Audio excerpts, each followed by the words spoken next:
সূর্য ধরিলে direct direct camera সূর্য পড়েছে সূর্য ধরে গেছে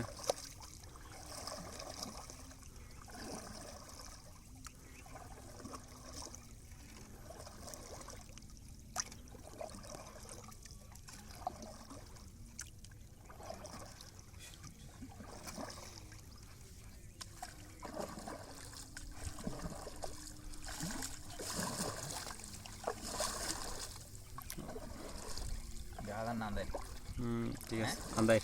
দেখা যায় ও সাইডে গেলে কিছু আনতে ও সাইডে গেলে আর কি মুখ দেখা যায় না কিছু